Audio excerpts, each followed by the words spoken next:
heard you want to learn a 3x3. Not just that, you want to learn how to speed cube. You want to start speed cubing. Well, I'm here to tell you 3 things you need to know before you start speed cubing. So, let's get into it. Tip 1, very easy tip. Most non-cubers don't actually think this, but I might as well get it out of the way. If you know how to solve a 3x3, it does not mean you know how to solve every other type of cube. Just because you know how to solve a 3x3 does not know you know how to solve a pyraminx or a cube. They're different. The 3x3 may help you know how to solve these two, but it's not going to be the same exact way. They're gonna be slightly different formulas, different patterns, different algorithms. I'm not sure why I said formulas. There is no formula term in speed cubing. But just know that these two are not directly related to this. This is gonna sound weird because this next topic is very interesting, and it's gonna sound more like I don't want you to try speed cubing. Remember, I want everybody to at least try speed cubing because I find it as like a really cool and fun thing. But when you learn how to solve a Rubik's Cube, you will never be satisfied, or you will never have that fun and challenge of not knowing how to solve it. For example, you scrambled the cube, brand new, scrambled the cube, and then you try your hardest. You're like, ooh, I have this whole orange side done. Perfect. I'm gonna do this, then this. You got this side down, and I'm gonna put this one in here. So I'm gonna turn it like this, but that destroys that. And you'll just never have that fun of knowing how to like solve the orange side. Because you already know how to solve orange side.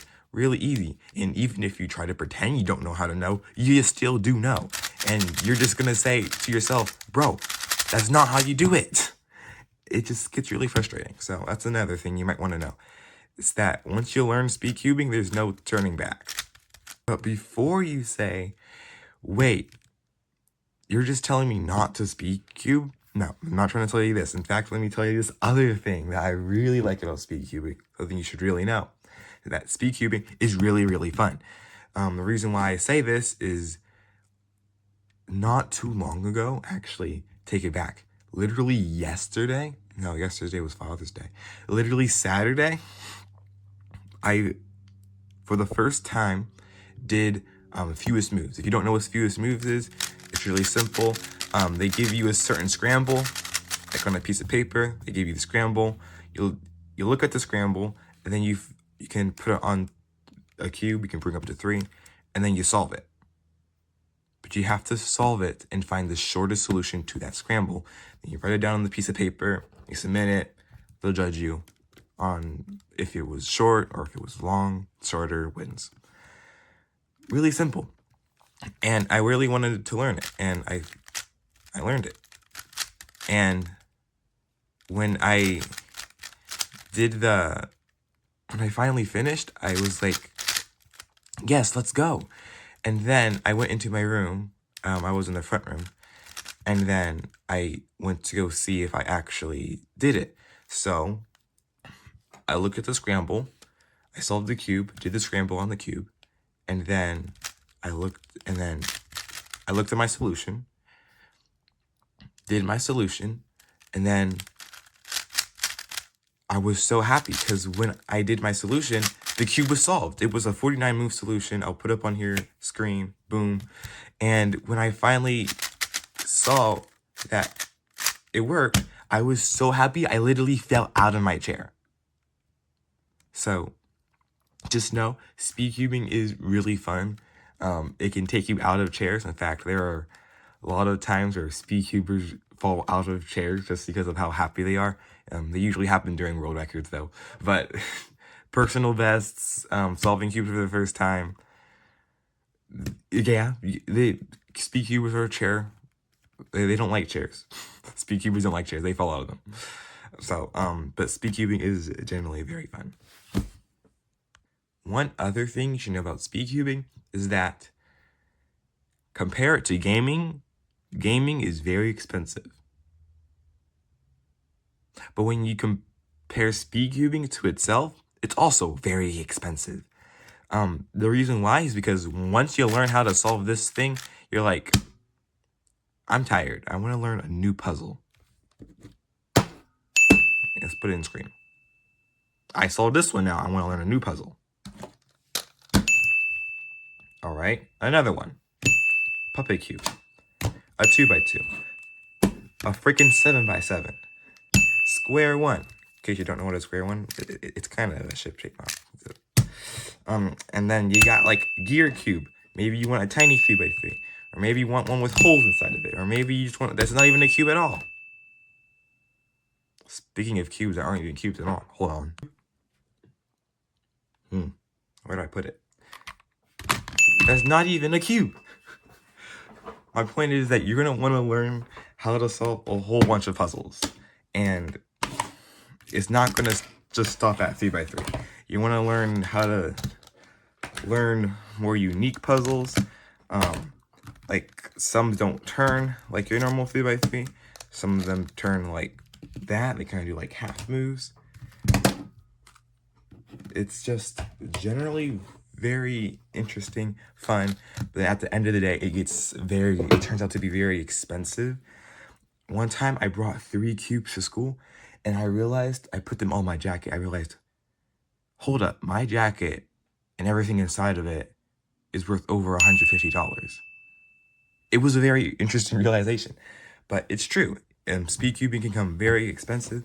This itself was $40. I think this was $30. This was about $10. It can get very expensive. This one was a gift, so it was free for me, but I think this one was $60. They just get really expensive, so just understand that speed cubing is a very expensive hobby. One other thing about speed cubing, I mentioned this to one of my friends. You know what? Let's put you back in here. When you learn how to speed cube and you want to get better, you have to practice. It's a thing. But 2 things I want to tell you about practicing. 1, do not burn yourself out just by practicing. It can ruin it for you. I don't really have a good cube for an example of burning out, but I'll just use 3x3. So pretend you're practicing every single day. You want to I want to do this. I want to do this. I'm gonna learn this. I'm gonna learn this. I'm gonna get faster and faster. I'm gonna learn C flop. I'm gonna learn EG. I'm not gonna just learn 3x3. I'm gonna learn 2x2. And I'm gonna learn cube 2. I'm gonna learn EG. I'm gonna learn CLL.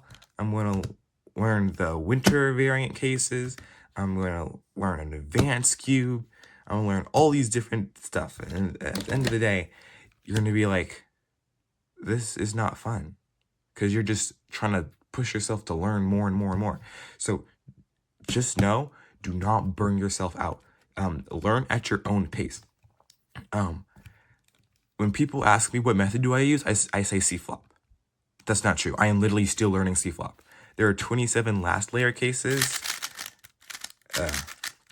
And this is one of them. We got one side colored and the other side's like right here. This top layer is not technically solved. I know there's 27 of these type of cases, and I only know a few of them. I don't even know all of them. I say C flop though, because I know more C flop than I do of the beginner's method, and I kind of use C flop.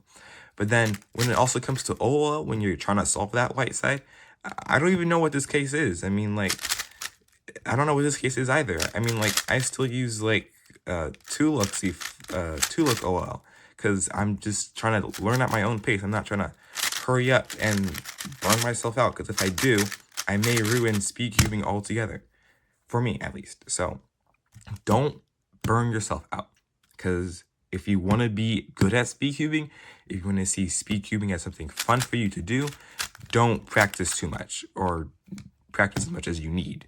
Don't practice to where you feel exhausted, to where you feel tired. Just learn at your own pace. One last thing about speed cubing. This is something I it comes with a very interesting story. Let's just say that. So one time, my parents planned out a really nice trip. This trip was to a whole bunch of places out in the East Coast of the United States. Um, Either way, we ended up going to Dollywood. It's like an amusement park. If you don't know what Dollywood is, it's a really fun place. You should definitely go there if you ever have a chance. Either way, I was at Dollywood and I was going on one of the last rides we went on. Either way, I'm on the line, in line for the ride. Me and my sister. My dad wasn't going, and my mom also wasn't going. So it was just me and my sister. And when we were sitting there, there was this lady also in line, and she was talking to me because I was solving a Rubik's Cube, and she was like, "Whoa, that's so cool." And that kind of brings up my third point. Actually, at what point is this? I don't know.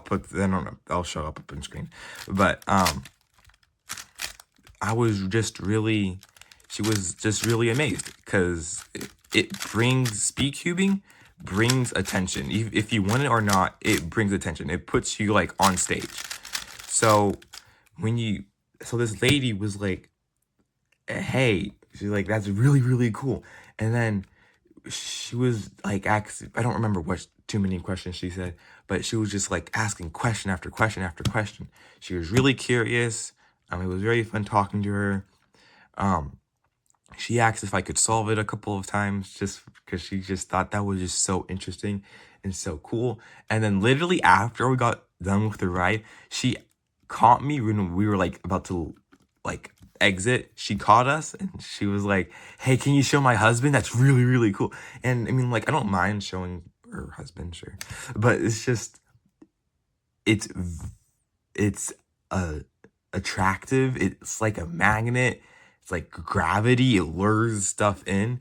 It's just an attention getter.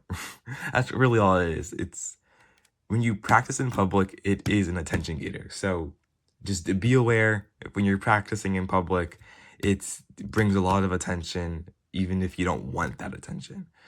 So, and it's not just to adults. It can also be towards kids who they may not talk to you about it because they're shy, but kids will stare, adults will stare and talk. Back to Scoob. There we go.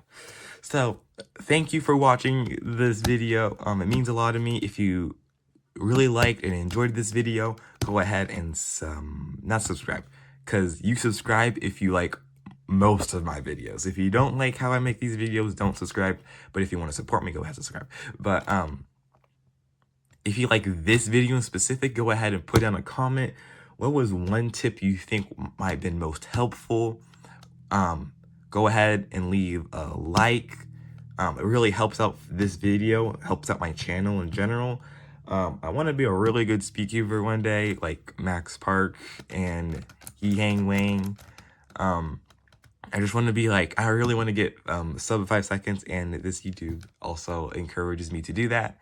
Thank you for watching. Like, subscribe, leave comments, share with other people, share with people who you think might want to learn how to speed cube.